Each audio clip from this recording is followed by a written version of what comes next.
Bem, galerinha, sejam bem-vindos a mais uma aula de programação de computadores. O objetivo da nossa aula de hoje é trabalhar com comandos condicionais, né? Os comandos condicionais, eles são representados pela uma alteração no fluxo de execução, né?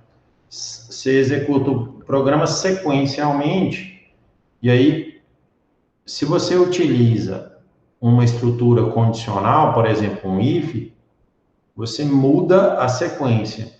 Por exemplo, às vezes você vai executar a linha 1, 2, 3, não vai executar a 4, nem a 5 e vai executar a 6. Né? Isso pode acontecer. Então, você tem uma mudança de fluxo de acordo com uma determinada condição. Né? Em C, o comando if é utilizado quando for necessário escolher entre dois caminhos, né, que você quer executar. Isso vai depender, às vezes, de uma variável dinâmica. O que quer dizer isso? De um valor que o usuário digitar, por exemplo. Você pode mudar o fluxo de acordo com a entrada ali. Programação é essencialmente, a lógica de programação é essencialmente introduzida num programa por meio dessas estruturas condicionais, né? Nossa, eu estou fazendo um programa com uma lógica complicada, né? Vou até dar um exemplo real para vocês aqui, ó, de um software real.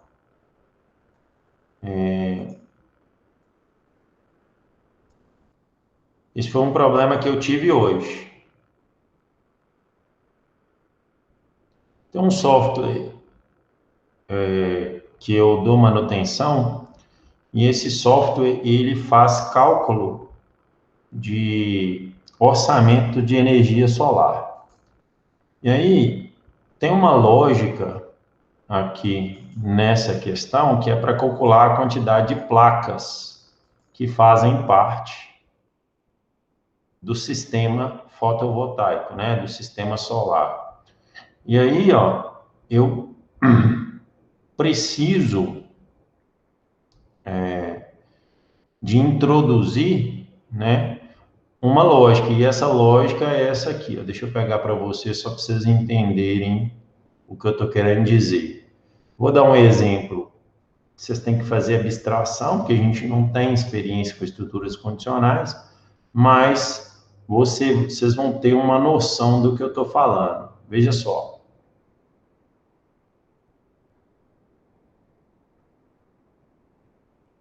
Só um minuto aqui, peraí.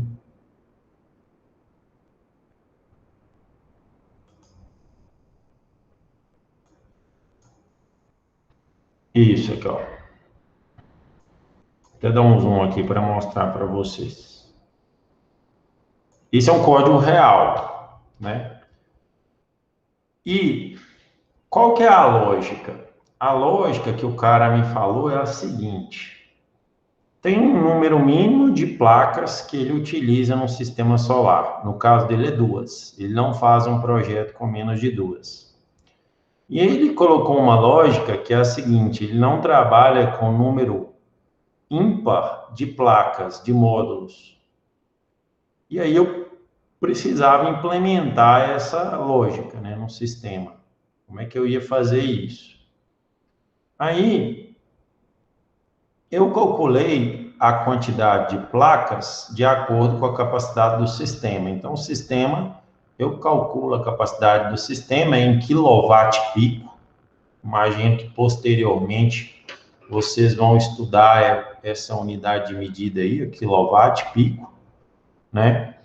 Que seria a potência máxima do sistema num cenário ideal. E multiplica por 1000 aí, divide pelo quilowatt-pico do módulo, da placa, né? E aí você tem a quantidade. Aí o que eu fiz para atender o que o cliente solicitou, né? Teve essa demanda. Eu peguei o QTD, né? E esse QTD pode dar quebrado, pode dar assim, 4,5 placas, 10,6 placas, 11,7 placas, isso pode acontecer, né? E aí não pode dar número ímpar. Então, aí a lógica é a seguinte: se deu 4,5 placas, o sistema vai ter somente 4 placas. E se deu acima de 4,5 placas, o sistema vai ter 6 placas. Não pode ter 5 placas. Aí, qual foi a lógica, né? Eu peguei aqui o QTD, que é a quantidade real fracionada, né? E utilizei a biblioteca MEF e arredondei para baixo.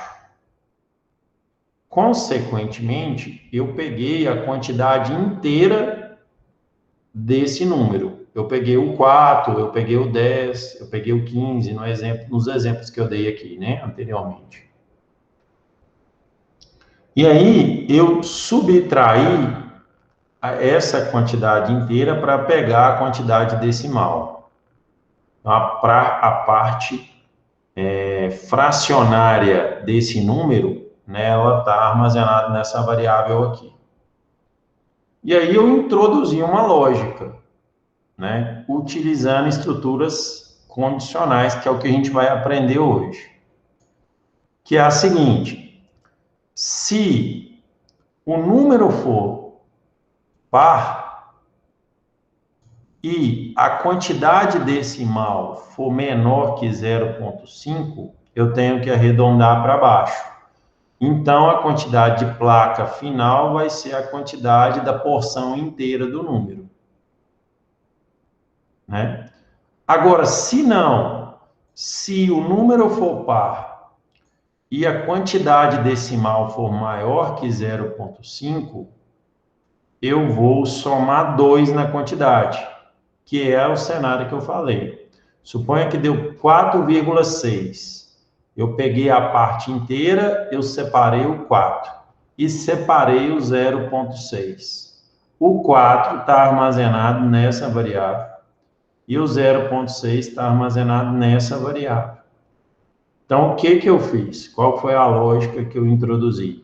Nessa situação, a quantidade de placa vai ser a quantidade de placa inteira mais 2. Então, nesse caso, se deu 4,6 placas, eu tenho que arredondar para 6. Então, eu fiz esse arredondamento. E, por último, se a quantidade de placa for ímpar, que é o caso contrário a esses dois aqui, se ela for ímpar, basta somar 1. Então, se deu 5 placas, eu vou somar 1 para dar 6. Né? Então, eu estou mudando, alterando o fluxo. Pode ser que a linha 753 aqui desse arquivo, eu não execute nunca. Ou pode ser que eu execute ela sempre e não execute a de baixo. Vai depender de uma variável dinâmica que se chama capacidade do sistema. Então, é isso que o slide está querendo dizer aqui, ó. A condição, ela vai mudar o fluxo, uma mudança no fluxo. Então, eu quis mostrar aqui para vocês um cenário real de como que isso acontece, né?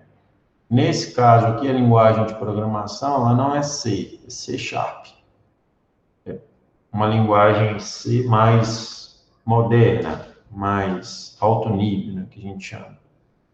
Então, eu tenho esse fluxo de execução. Pode ser que tem hora que eu vou executar a linha 753, vai ter hora que eu vou executar a 757, e vai ter hora que eu vou executar a 761, dependendo de um valor dinâmico que é a capacidade do sistema. Ficou claro o que é essa mudança de fluxo?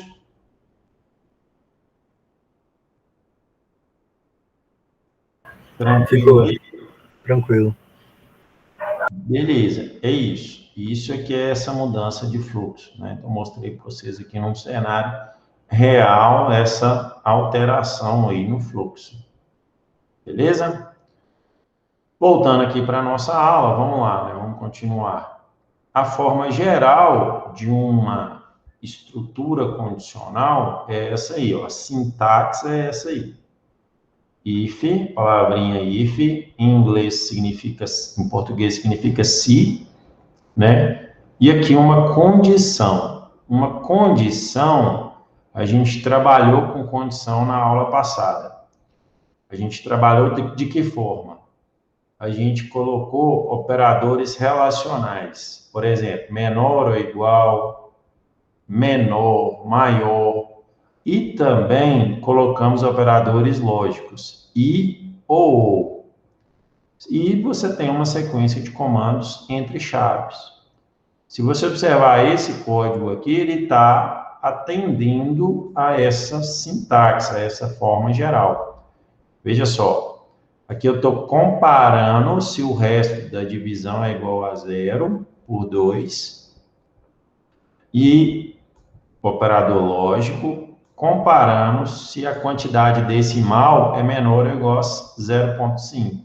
Se essa condição for verdadeira, eu executo a linha 753 e não executo a 757 e não executo a 761. Eu só executo nesse bloco de código aqui a linha 753. Ficou clara essa questão aí? É isso que eu queria passar para vocês até o momento. Qualquer dúvida pode me interromper aqui que eu mostro para vocês.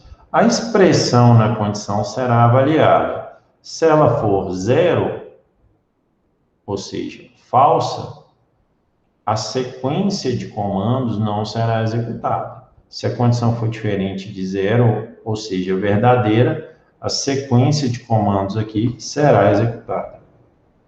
Tem um exemplo aí, ó. Tranquilo, né? Ó, digite um número. Eu vou ler esse número via comando scanf. O que o usuário digitar, eu vou armazenar, né, neste endereço de memória aqui, representado pela variável número, né? E eu testo se a condição é verdadeira. Se o usuário digitar 11, 12, 20, 100, eu vou imprimir o número é maior que 10. Caso contrário, eu não vou imprimir um número maior que 10. Por quê? Porque a condição vai ser falsa. Se o usuário digitar menos 1, por exemplo, eu não vou imprimir. Então, vamos fazer esse programa aqui, mostrar para vocês. Ó. Eu declaro aqui uma variável x, leio a variável x, porcento i, ela é uma variável inteira, eu vou colocá-la aqui para receber um valor do teclado, vou testar se x é maior que 10. Se isso for verdade, eu vou imprimir aquele texto ali, o número é maior que 10. Pronto, esse é meu código. Ponto e vírgula, aqui, executei, vamos testar. Ó, tá lá esperando eu digitar, né? Vou digitar 11. O número é maior que 10, perfeito. Vou digitar menos 1. Pronto, não mostrou nada. Então, a linha 11, ela depende dessa condição aqui. Se a condição for verdadeira, a linha 11 desse programa será executada. Caso contrário, ela não será executada. Ficou claro o if? Claro. Beleza, bora. Aqui ele só explica isso utilizando fluxograma. Às vezes, para vocês, pode ser mais didático essa questão do fluxograma, acompanhar, né? Mas é o que a gente faz aqui. Quando eu leio o significado dos comandos, o que eu estou fazendo é exatamente interpretar o fluxograma, né? A condição pode ser uma expressão usando operadores matemáticos, lógicos e relacionais. Aqui tem um exemplo. Ele estava avaliando se o x é maior que zero e se o y é menor que x menos 1. Nesse contexto real aqui, ó. Estou avaliando se a porção inteira do número dividido por 2, no sentido de pegar o resto, é igual a zero. Então, eu vou identificar que esse número é par. Se esse número é par e a porção decimal for menor ou igual a 0,5, a minha lógica é de pegar só a porção inteira e jogar para dentro da quantidade de placa. Né? Se não, esse else aqui representa o se não. Se isso aqui não for verdade, então ele vem para esse outro if e testa. Se a porção inteira tem resto zero dividida por 2 e se a quantidade decimal é 0,5. Neste caso, a minha lógica muda. Por quê? Porque eu vou pegar a porção inteira e somar 2. Né? Porque o número é par, porém a parte decimal dele é maior do que 0,5. Então, tem que arredondar para cima. Mas eu não posso arredondar para número ímpar. Então, eu tenho que somar, na verdade, 2, para ele atingir o número par.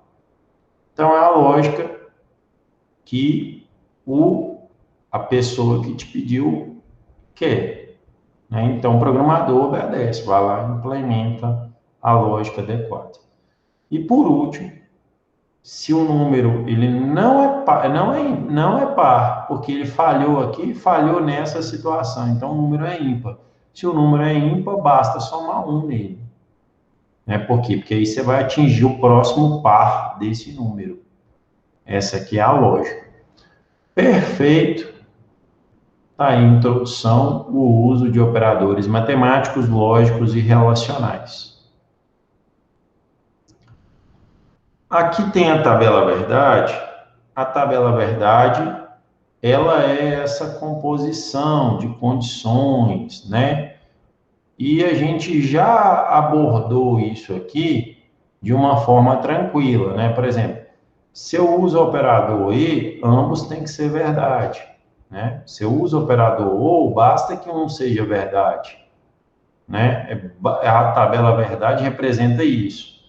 E se eu uso o operador de negação, eu estou negando alguma coisa. Se alguma coisa for falsa, eu estou negando, então eu estou falando que é verdade. Né? E por aí vai. Então, essa que é a ideia por trás. Né? É muito comum o uso do negação, do i comercial 2 vezes, que significa o end, né, o e o ou, que é esses 2 pipezinhos aqui. Que ele mostra que as chaves, elas são importantes quando eu tenho um ou mais comandos. Se eu, por acaso, tiver apenas um comando na sequência, eu não tenho necessidade de usar chaves. Então, ó, aqui, ó, se eu digitar 11, vai funcionar do mesmo jeito. Se eu digitar menos 1, 9, né, que é menor que 10, vai funcionar do mesmo jeito. As chaves não é obrigatório. Vejam só, eu utilizo como prática de programador. Eu sempre utilizo chaves. A não ser numa situação que eu tenha certeza que eu não vou introduzir código adicional, que é esse caso aqui de baixo, em que eu vou fazer uma comparação, em que eu vou pegar um número mínimo de módulos e essa informação ela é cabal, então eu não vou adicionar código extra aqui. E aí, nesse caso, não há necessidade de usar chaves. Como prática, se você está na dúvida, sempre coloca chaves, que aí você não tem erro, né? E eu acho que fortalece o entendimento do programa quando você coloca chaves. Você entende que essa porção do código, ela está dentro desse bloco do if aqui, ó. E que essa porção do código, ela está dentro do bloco else if. E que essa porção do código está dentro do bloco else. Isso é pessoal. Não existe uma regra definida. Se você gosta de chaves, coloca chaves. Agora, se você vai usar mais de um comando, aí é obrigado a usar chaves. Então, só isso, para ficar claro aí nesse slide. Dado o valor da nota de um aluno, monte a expressão if que verifica se ele precisará fazer a substitutiva. O aluno deverá fazer a sub se a nota for maior ou igual a 30 e menor que 100. Então, nós estamos numa situação aqui em que eu vou fazer um programa que lê a nota do aluno e fala, você vai fazer a sub. Ou você não precisa de fazer a sub. É isso, né? Eu tenho que testar essa condição se a nota está entre 30 e 60. Então, essa lógica que eu vou introduzir aqui no meu programa. Vou mudar a nota, a variável para se chamar nota. Vou ler a nota, porém a nota ela pode ser um número real. Vou defini-la como sendo float, porque ela nunca vai passar de 100, né? No contexto nosso, nota, ela varia de 100 a no máximo 1000, né? Você pegando uma nota aí do Enem, por exemplo, as notas não são números grandes, né? Beleza, aqui eu leio o float, beleza. E aqui eu testo se é maior que 10. E aí o número é maior que 10, eu imprimo. Não é isso. Eu vou imprimir se ele vai fazer sub ou não fazer sub, que é a outra condição, né? Não fazer sub. Então, para fazer sub, a nota tem que ser maior ou igual a 30 e, duas vezes, a nota menor que 60. Então, essa aqui é a condição. Beleza, eu vou colocar chaves, porque eu, César, gosto de colocar chaves. Acho que o programa fica mais legível quando a gente utiliza chave. Então, nessa situação, ele vai fazer sub. O else é o senão, né? É o contrário, o caso contrário. Né? O else aqui é o caso contrário. Não tem if aqui. Por quê? Porque eu não tenho que fazer outro teste por enquanto. O senhor está pedindo para eu fazer isso, né? Então, vou lá. Ó. Digitei aqui, estou esperando a nota dele, digitei 90. Não vai fazer sub. Ah, ficou 45. Fazer sub. Pronto. Essa é a lógica, o exercício pediu isso, está claro, cabal, pronto, é isso aí que nós temos que fazer. Ah, César, mas não ficou bom, né? Coloca um printf aí para você avisar para o cara que ele tem que digitar a nota, né? Digite a nota. Beleza. Ficou bom agora, ó. Melhor, né? Eu posso evoluir o meu programa. Digite a nota 45, beleza, fazer sub. Não mudei a lógica, 90, beleza, não fazer sub. César, mas veja só. Pensa num cenário em que o cara digitou uma nota inválida. Pegar aqui menos 10. O que vai acontecer nessa situação? Respondem para mim, por favor, alguém que quiser contribuir. O que ele vai mostrar se eu digitar menos 10?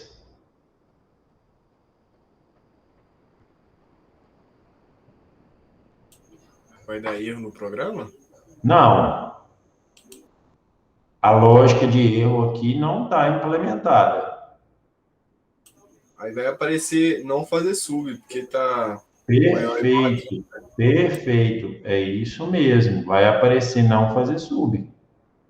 Entendeu a lógica? Não vai fazer sub. Por quê? Porque eu não quero saber, né, se menos 10. O programador tem que ter esse cuidado. Aí ele faz uma lógica aqui que é o seguinte, ó. Se a nota não for, né, maior ou igual a 30 e menor que 60, beleza. Se a nota for maior ou igual a 60 e a nota for menor que 100. Aí é uma lógica melhor agora, né? Se não for nenhuma dessa situação, aí você pode colocar aqui nota inválida. Melhorou meu programa, ainda não está 100% não, mas já melhorou um pouco. Ó. Se eu digitar aqui, por exemplo, menos 10, nota inválida. César, mas veja só, se eu digitar aqui agora 15, que é uma situação que é menor que 30, mas é uma nota factível. O cara não fez nada na disciplina e tirou 15. Nota inválida? Não é inválida, ele ficou com 15. Ah, então tem uma outra situação aqui que eu tenho que adicionar, ó. Que é se não, se... Aí deixa essa aqui para baixo. Aí você vai colocando a lógica. O programador faz isso, né? Maior ou igual a zero e menor que 30. Reprovado. Você já vai colocar aqui para ele, reprovou direto. Né? Agora ficou um cenário interessante. Ó. Então eu vou colocar menos 10, nota inválida. Eu vou colocar 110, nota inválida. Ah, eu vou colocar 90, não vai fazer sub. Eu vou colocar 45, fazer sub. E vou colocar 15, reprovado. Pronto. Aí agora, ó, eu modifiquei a lógica do meu programa para considerar todo o cenário, né, em que um aluno pode ter. Ah, César, mas ainda não está bacana, né? Vamos mudar mais ainda. Ah, beleza. Qualquer dúvida que você tiver, pode interromper, tá? Estou à disposição. Vamos mudar aqui para aprovado, né? E não, a gente não tem esse negócio de fazer sub, né? Vamos colocar aqui recuperação, né? Que a gente fala. Mudei aqui, recuperação. Mudei as palavras aqui. Beleza, o aluno, se ele ficou com 40, 45, 50, está de recuperação. Se ele ficou com nota maior ou igual a 60 e menor ou igual a 100, aprovado. Se a nota dele for maior ou igual a 0 e menor que 30, reprovado. E caso contrário, se não atender nenhum desses ifs aqui, nota inválida. Beleza. César, mas tem um outro critério, que é a frequência. Ah, beleza. Eu vou criar uma variável aqui chamada frec. Digite a nota e digite a frequência. Né? Olha que legal isso aqui agora. Eu mudei aqui, eu vou digitar duas coisas. Para um aluno ficar de recuperação, né, ele tem que ter uma frequência. Ah, eu não lembro mais. Eu não lembro mais qual que é a regra. Mas a frequência, porque é maior que 70, né? Maior é igual a 75, senão ele toma bomba. Agora lembra aqui, ó. Então a frequência tem que ser maior ou igual a 75 e menor, senão ele nem vai para a recuperação, ele é reprovado. E menor que 100. Menor ou igual a 100. Pronto, esse é o cenário em que ele está de recuperação. Então, ele tem que atender, para estar de recuperação, a nota dele tem que ser maior ou igual a 30, menor que 60, a frequência dele tem que ser maior ou igual a 75 e menor que 100. Ó, introduzi uma lógica legal aqui, tá ficando bom esse meu programa, né? E aqui agora é o seguinte, para ele ser aprovado, a lógica também tem que ser a mesma, mudando a nota. Para ele ser reprovado, a nota tem que ser maior ou igual a 0, menor ou igual a 30, ou basta que a frequência seja menor do que 75, maior ou igual a 0 e menor do que 75, para ele já ser reprovado. Aí aqui eu vou colocar um ou na situação. Porque o ou vai me garantir dois testes: o teste da nota ou o teste da frequência, né? Beleza. E se não, por último, nota ou frequência inválida, uma das duas, ou barra i, né?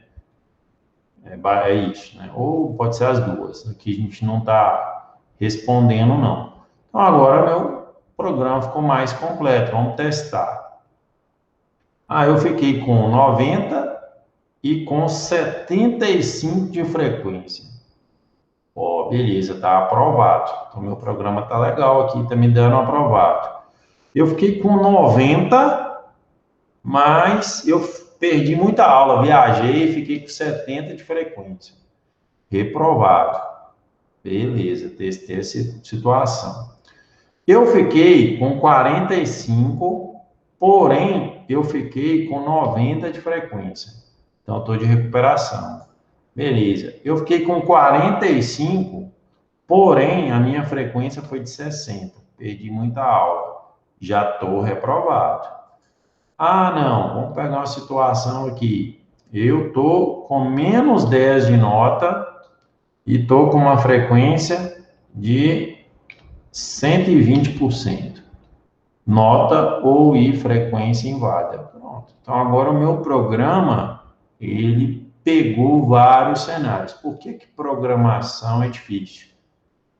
Porque uma lógica simples, com duas variáveis, você tem várias probabilidades, né? Por isso que é difícil. Porque com software, normalmente, tem muito bug, e o pessoal gasta muito, investe muito em teste, para tentar testar todos os cenários. O usuário vai errar.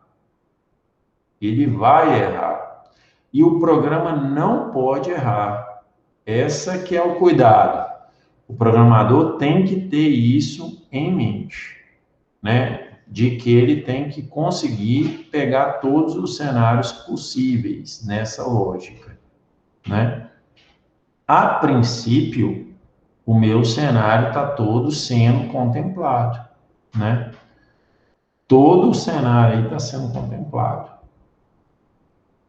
Agora, se quase todo, né? Vamos pegar uma situação do jeito que é difícil. Digite a nota. Aí o cara vem cá e coloca a variável A. Tá vendo?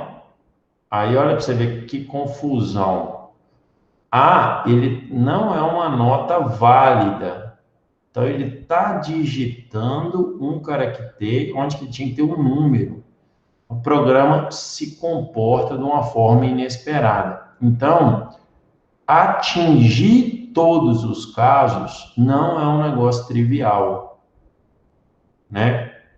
O cara, em algum momento, ele vai digitar A, e aí o sistema tinha que mostrar para ele assim, nota ou frequência inválida, e nesse caso não mostrou, né? Então, é só um exemplo do tanto que é difícil programar, né? Do que, aquele software ele tem muitos bugs.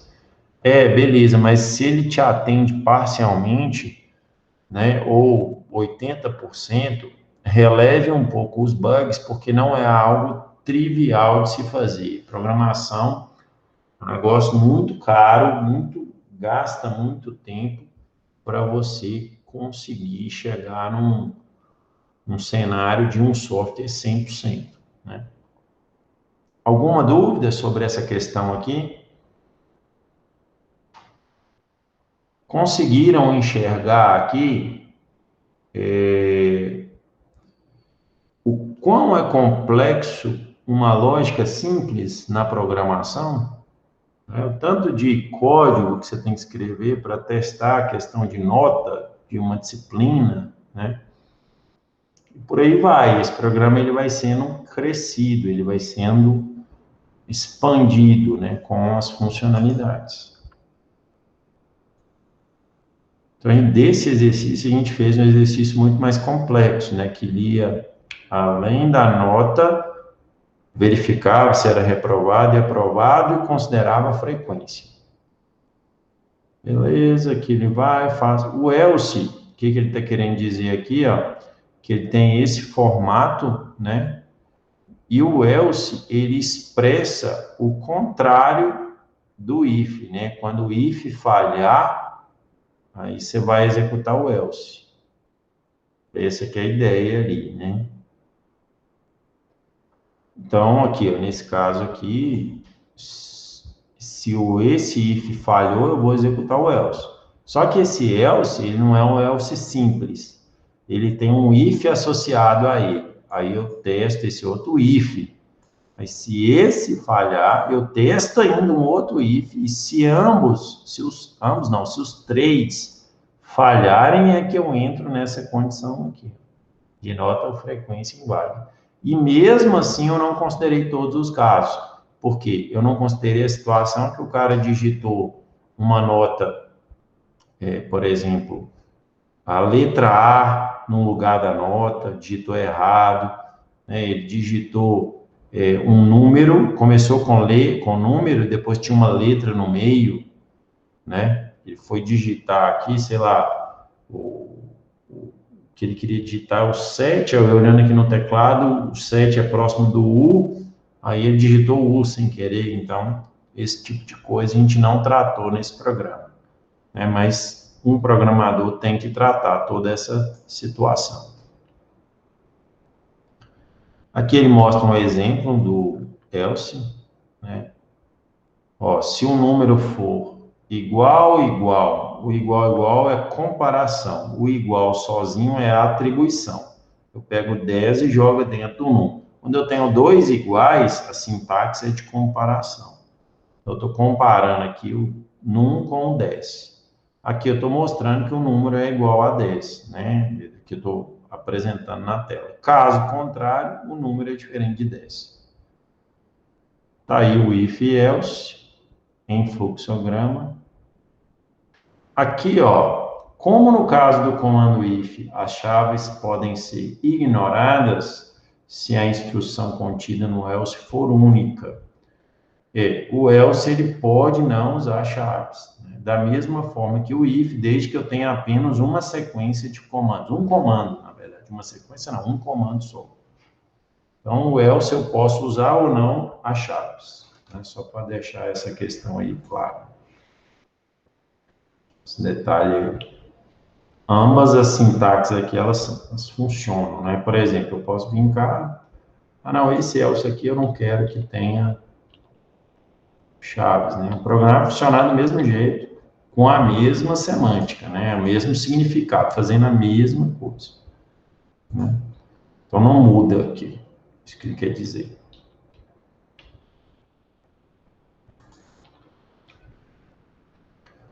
O comando if é independente do comando else. Isso aí, a gente já foi falado, né? Que pode vir com chaves ou não.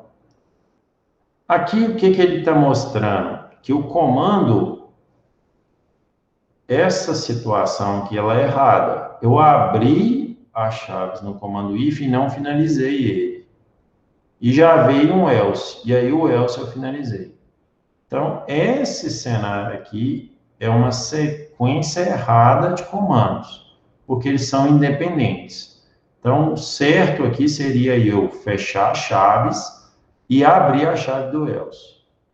Bloco if é um bloco diferente do bloco else. Alinhamento de if. O que é isso? É um if alinhado a outro, dentro do outro, né? Um if alinhado é simplesmente um if dentro da declaração de outro if externo. Um if dentro do outro, né? Eu posso fazer essa condição aqui, ó. Vou dar um exemplo para vocês. Ah, não, a lógica aqui ficou um pouco complicada e eu quero tirar ela aqui de dentro e quero colocá-la aqui, ó, nessa situação aqui, ó, que é um if dentro do outro, sem problema nenhum. Aqui não tem problema, né? Só que eu mudei a semântica do meu código? Mudei. Por quê? Suponha que a nota seja 45, então ele vai entrar dentro desse if aqui. Porém, a frequência é de 60, então ele não vai entrar aqui que ele tem recuperação. Aí ele vai sair desse if aqui e não vai entrar dentro desse else, porque esse else corresponde a esse if, e esse if foi verdadeiro. Então, o que vai acontecer? Ele não vai imprimir isso, não vai imprimir isso, nem isso, nem isso.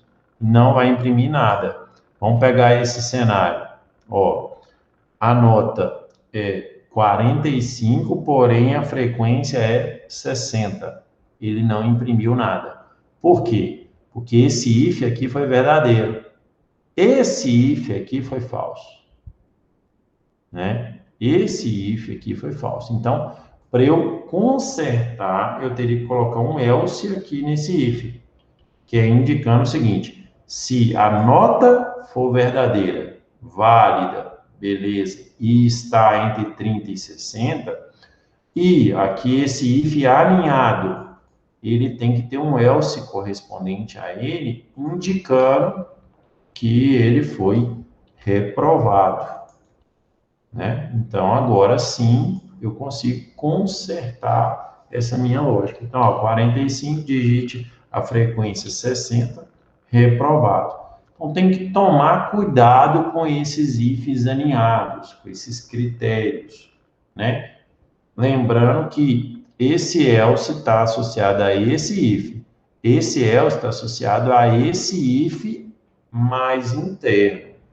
Esse else não está associado a esse if. Então, nesse cenário aqui, em que a primeira condição é verdadeira e a segunda é falsa, não tem else para esse if. Se não tem else, ele vai para o fim do programa. É isso que ele faz. E foi o que aconteceu. Eu digitei 45 e 60. Ele falhou no if da frequência. Então, isso aqui foi falso. Beleza. Sendo falso, ele não imprimiu, mas não tinha um else para contrariar esse if aqui, né? Para ser o caso contrário. E aí, como não tinha, ele simplesmente finalizou o programa. Então, gente, programar é uma arte. Tem que levar em consideração a sintaxe e a semântica. Então, ifs alinhados é uma preocupação, né? Se eu quiser fazer essa lógica dessa forma, né, eu teria que fazer desse jeito que eu expliquei para vocês aqui, que é com o else aqui adicionando. Qual que é a desvantagem? Eu estou programando repetido, né? Dessa forma, aumentou a minha codificação, né? Eu tive que escrever mais linha de código aqui e meu programa ficou mais sujeito a falhas, né? Porque eu tive que testar para identificar que o reprovado não ia ser apresentado nesse cenário de ifs alinhados, né? Então, vocês têm que tomar cuidado, né? Observar essa questão aí no momento. Então, A lógica adequada aqui não é ifs aninhados para esse problema. Para esse problema especificamente, é um if global aqui, né? Maior, externo,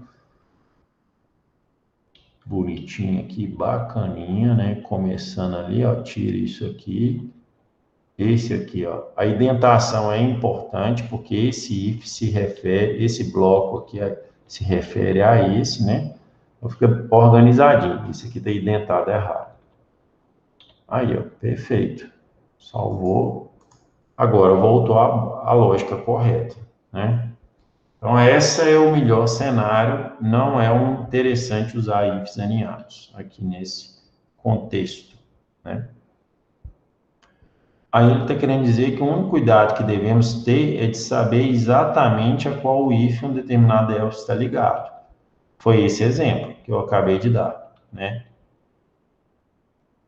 Aqui ele dá um outro exemplo, mas eu entendo que o meu exemplo aqui foi melhor nesse sentido, porque a gente está mais acostumado com essa lógica aqui que a gente fez, né? Então, acho que está mais. Acho que aqui vai confundir se eu explicar isso aqui.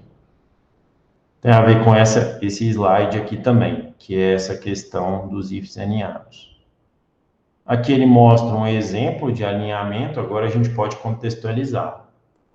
Ele faz o seguinte cenário nesse programa. Ele testa se o número é igual a 10. Se for, imprime aí. Caso contrário, else. Aí ele testa se ele é maior que 10. Se ele for, imprime o número é maior que 10. Se não, ele imprime que o número é menor que 10.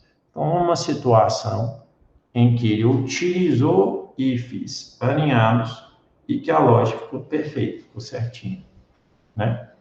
Eu faria um pouquinho diferente esse código. Eu não abriria esse else aqui, colocaria um else if aqui, ó. E esse else seria associado a esse else if. Eu ganharia aqui, talvez aqui, algumas chaves, não precisaria de colocar algumas chaves, né? Bem próximo desse código aqui. Mas não ia mudar o significado, ia ser o mesmo desse, porque esse aqui está perfeito, né? Aqui mostra o exemplo utilizando fluxograma. Ainda sobre alinhamento de if, observe sempre a correspondência entre ifs. Isso é importante. Esse else aqui, né, ele está associado, aqui nesse exemplo, ao comando if1. Errado, pois o comando if1 está associado ao segundo if e não ao primeiro, né? Então, esse else aqui, ele está associado a esse if mais interno aqui, ó, né? E aqui um outro cenário, correto. Agora o comando if1 está associado ao primeiro if. Então, o comando if1, por quê? Porque qual que é a diferença? Que ele colocou chaves. Então, tem que tomar cuidado com as chaves, não é tão simples assim também não. Gente, isso vocês vão pegando com o tempo.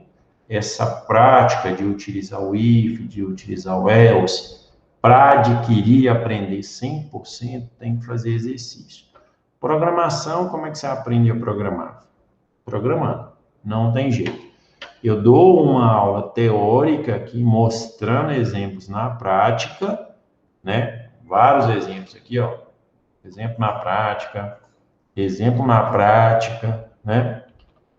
Porém, você tem que sentar aqui no seu computador, calmozinho, e você introduzir a prática. É assim que funciona. Programar, vocês vão se basear dessa forma. Alguma dúvida? Posso continuar? Tá tranquilo? É isso aí? Aqui tá ok. Deixa eu ver aqui se tem algum questionamento escrito aqui. Deixa eu só ver aqui se tem algum questionamento de código. O Iris está ali. Beleza, tranquilo. Iris, alguma dúvida?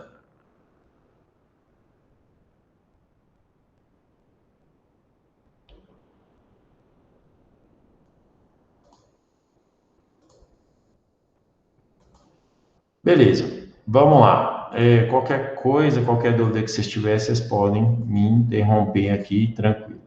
Eu vou parar a nossa aula aqui nesse alinhamento do if, né? E aí eu vou... Aqui, ó, ele até tem um exercício. Dado o valor da nota de um aluno, monte um conjunto de ifs que verifica se ele foi aprovado ou reprovado ou precisará fazer sub. A gente fez esse aí, né? Até mais elaborado, adicionando frequência.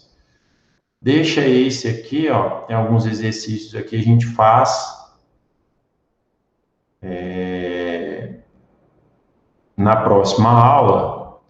E aí, hoje eu quero deixar vocês a programar um pouquinho, tá? Tem uma segunda lista de exercício aqui que eu gostaria que vocês participassem, fizessem essa lista, que é uma lista de comandos condicionais, tá? Essa lista, aí vocês vão ter um prazo aqui, ó, de 3 semanas para fazê-la. A que vocês fizeram e entregaram, eu vou tentar corrigir ela na semana que vem, já lança a nota de vocês no próprio sistema, tá? Quem não fez, vou abrir aqui, ó, entrega essa semana rapidinho até sexta. Quem participar da aula aqui não entregou, né? Aqui, ó. Quem entregou foi a Bruna, o Diaime, né? O Fernando, o Jonan, o Giovanni, o João Pedro, o Thales e o Iris. Quem não entregou, entrega aí até sexta-feira, os dias 8, 9, 10, até sexta-feira, que eu vou dar uma olhada nessa lista aqui, mas já podem começar a fazer a próxima lista de exercício. Aí essa lista tem data de entrega, né? Daqui 2 semanas. Então, aqui, ó. Hoje dia 8, dia 19 que eu vou colocar. E eu vou dar uma prova aqui, ó, no dia 29, tá? Vou dar uma avaliação a parcial que vai cair o comando if e os variáveis e expressões, tá? Então, já coloquem na agenda de vocês aí, eu vou publicar a data da prova aqui, as instruções da prova eu dou em uma próxima aula, para a gente também não perder muito tempo aqui, tá? Vamos lá, comandos condicionais.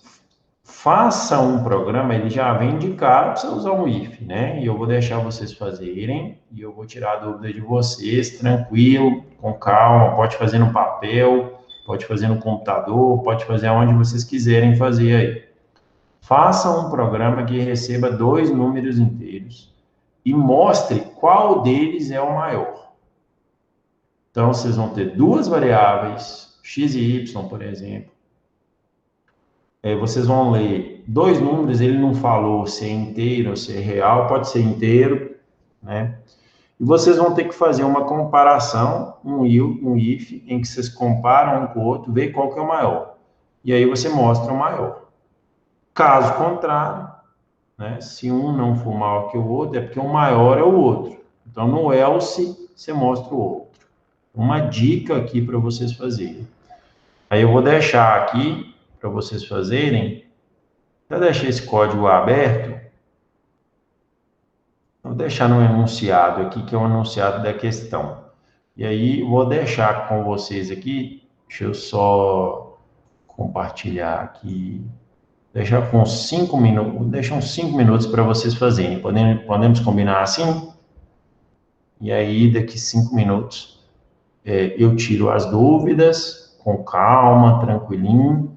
E se vocês mesmo assim não conseguirem, eu dou a resposta. Pode ser? Podemos combinar dessa forma? Beleza, professor. Beleza?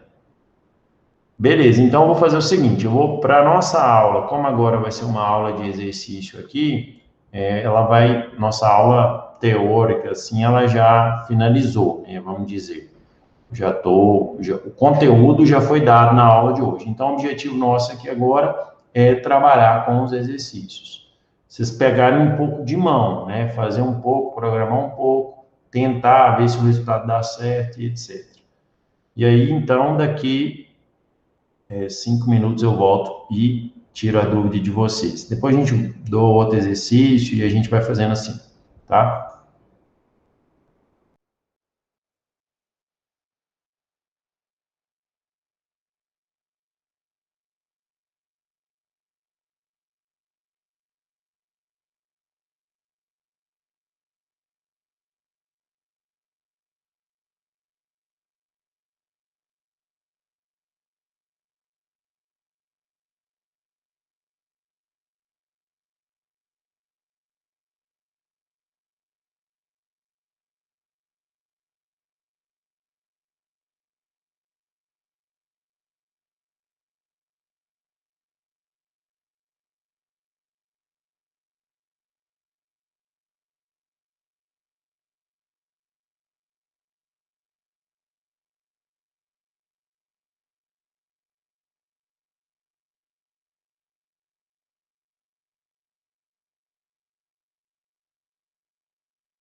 E aí, galerinha, conseguiram fazer? Teve resultado? Alguém quer postar aí o que foi feito?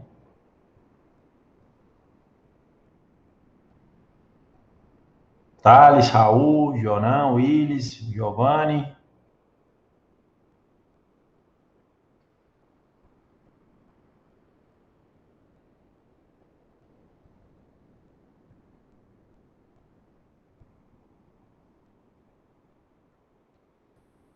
Tranquilo? Finalizando aqui ainda, professor. Ainda tá agarrado ainda? Ah, beleza. Eu vou fazer o seguinte, eu vou... Enquanto isso aqui, eu vou começando essa questão aí. Beleza, eu tô terminando só de escrever o código aqui para rodar. Lista 02. Essa é o exercício 01, né? Ponto C aqui dessa questão, né? Essa lista de exercício, beleza. Aí, ó, vamos lá, né? Ó, tem dois números, x e y. Vou ler esses dois números. Nesse aqui eu vou ler o x. Nesse outro eu vou ler o y.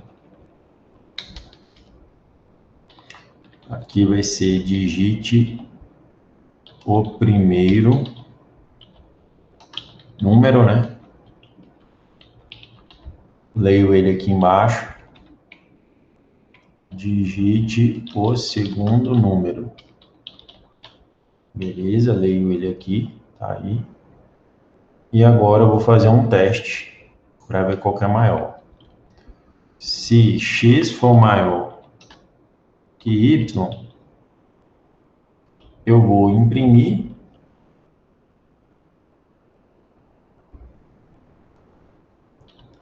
o maior, o x. Caso contrário,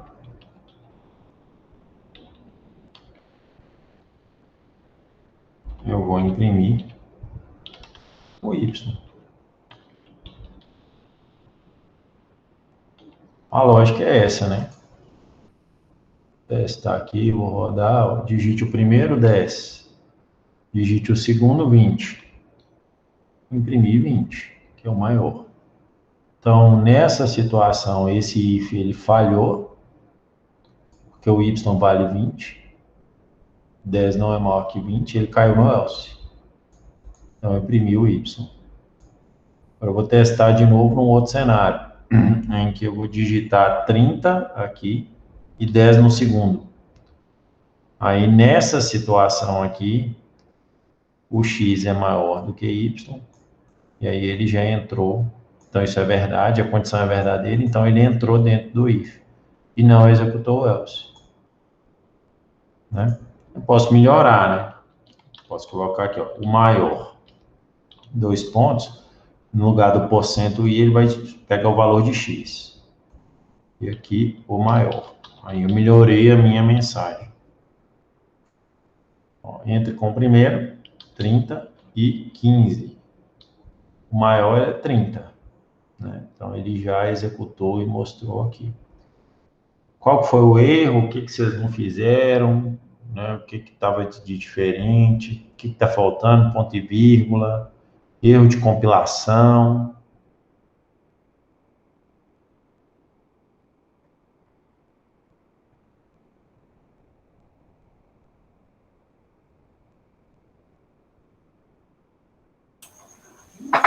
Meu Deus, rodou, só deu um erro de...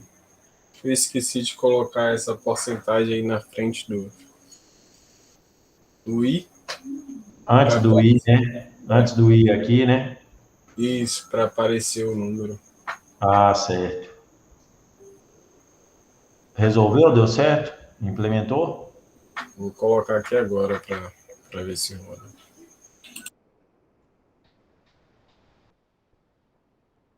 Pode colocar que eu estou esperando.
Tá tranquilo aí? Deu certo? Eu usei, não tem problema não, né? Eu usei o float, aí para mim apareceu, no meu exemplo, eu coloquei maior número 40, apareceu 40.000. Não, beleza, tranquilo. Não tem problema, não. É isso aí. Vamos fazer o seguinte, ó. Vou fazer a mesma coisa aqui agora com a lista, o exercício 2. Veja que esse aqui agora, vamos discutir ele. Ó, leia um número fornecido pelo usuário. Então, um número só. Se esse número for positivo, calcule a raiz quadrada. Se o número for negativo, mostre uma mensagem dizendo que o número é inválido. Para calcular a raiz quadrada, aí a gente vai usar aqui a biblioteca MEF. Vou usá-la ela aqui, vou adicionar essa biblioteca MEF, que vai precisar, então, uma dica para vocês, MEF.h. E a função, por exemplo, de calcular a raiz quadrada é essa aqui, ó. Raiz, que é uma variável, recebe sqrt de um número, por exemplo, x. Então, é dessa forma aqui que eu faço, ó, né? Então, ó, eu tenho que chamar aqui, ó. Quer ver, ó? Se você pegar aqui, por exemplo, variável float, raiz, sqrt de um número aqui, por exemplo, raiz quadrada de 4, e compilar aqui, ó, ele vai dar certo, não deu erro de compilação. Por quê? Porque ele fez a lógica certa aqui, ó. Então, é isso. Isso que vocês têm que fazer para calcular. SQRT, por que chama isso? Porque raiz quadrada em inglês é square root.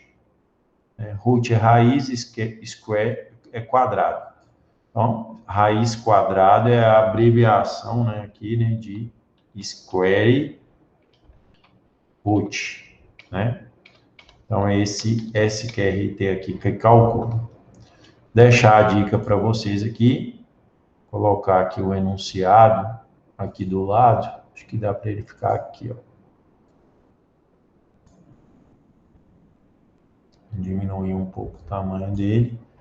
E aí daqui 5 minutos eu volto para fazer essa aí com vocês.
Que rodou de boa, professor.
E aí, pessoal, conseguiram evoluir nessa questão 2?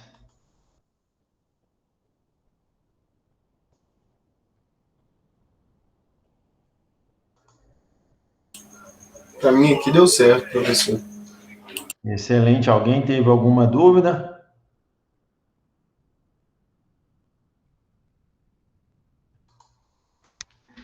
Vou implementar aqui, ó, ler um número, né? Então, vou ler um número aqui, um número inteiro, scanf, para eu ler esse número, porcento i, vírgula, x. Faltou o i comercial indicando a memória.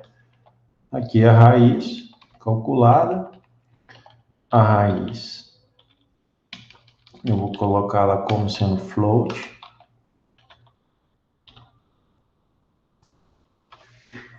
Aqui, ó, só um detalhe mais técnico, né? Quando você procura aqui, ó, SQRT em si, normalmente eu coloco sempre em inglês a minha pesquisa. Aqui ele mostra vários sites, né? Nesse caso aqui ele colocou esse primeiro site aqui que mostra a função SQRT de raiz quadrada. Essa função, ele mostra como utiliza ela, né? E tem outras finalidades, mas não é esse aqui que eu quero, não. Quero...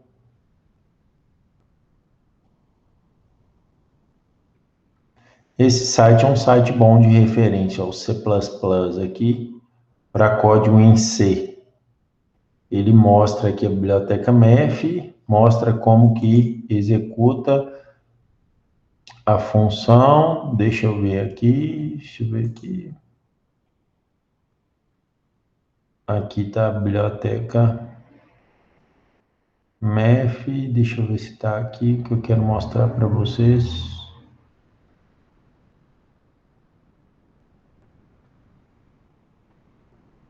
Aqui está ela, ó. Aqui ele mostra só o... Ah, é isso aqui que eu queria mostrar, ó. Ele mostra no enunciado que ela retorna um double, tá vendo? Então, ela retorna um float grande. Então, aqui pode ser float ou pode ser double. Nesse caso, eu vou colocar double, tá? Então, isso é só para eu garantir que eu consigo implementá-la aqui, né? Porcento F raiz. Imprimir ela aqui, né? Vamos ver o que ele vai dar aqui. E ele recebe também um double. Essa função, ela recebe um double. Você consegue converter esse double aqui, ó, o x, que está como int, como inteiro, né? Então, vou digitar 4 aqui, ó, vai dar 2, indicando a raiz quadrada, né? Se eu colocar aqui, por exemplo, 64, vai dar 8. Ele consegue fazer essa conversão de tipos aqui, mesmo de acordo com a referência de C, eu teria que passar um double como parâmetro, né? Aqui ele está falando aqui, ó, ele até tem uma exceção aqui que se eu passar um número negativo, né? Se eu vier aqui e passar, por exemplo, -4, olha lá, ele dá um erro, ele retorna um erro, ele até indica isso, ó. Ele retorna aqui, ó, square root of x, né? Of x. Aí ele vai e fala, ó, se x é negativo, um erro de domínio ocorre, né? Aí ele adiciona aqui mais, ó, nessa versão do C aqui, se um erro de domínio ocorre, a variável global erno é configurada para edom. Ele mostra o que é que acontece aqui, né? Aí no final aqui ele retornou esse valor aí, né? Não cabe a raiz quadrada de um número negativo. Então, uma explicação básica. Aqui está faltando os printfs, né? Entre com o número, a raiz né? Para facilitar o processo aqui, eu não coloquei, mas podemos colocar aqui uma raiz quadrada. E aqui um printf inicial, né? Sem variável, né? Esse printf aqui.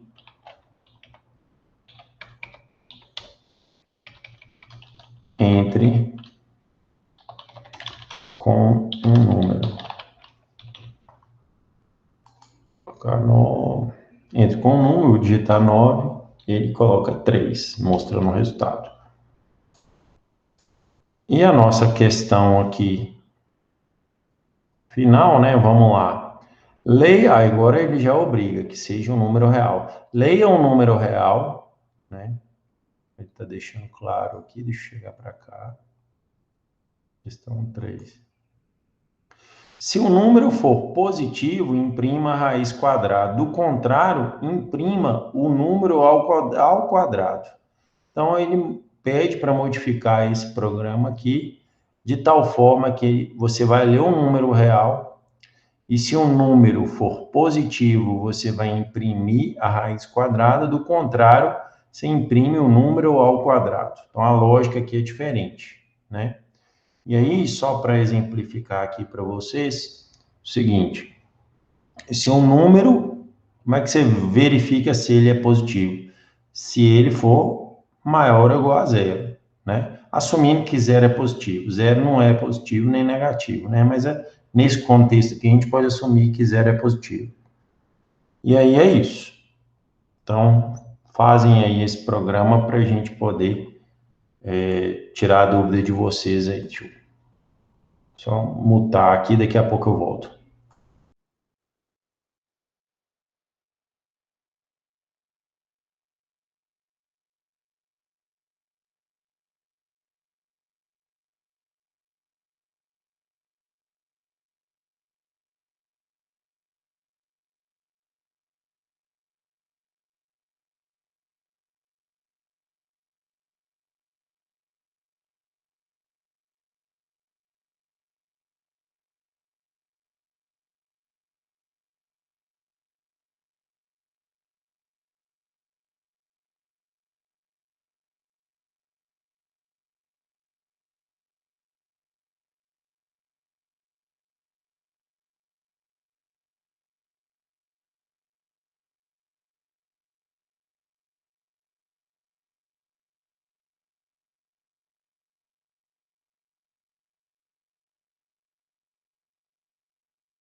E aí, pessoal, vamos lá? Alguma dúvida? Conseguiram fazer essa questão?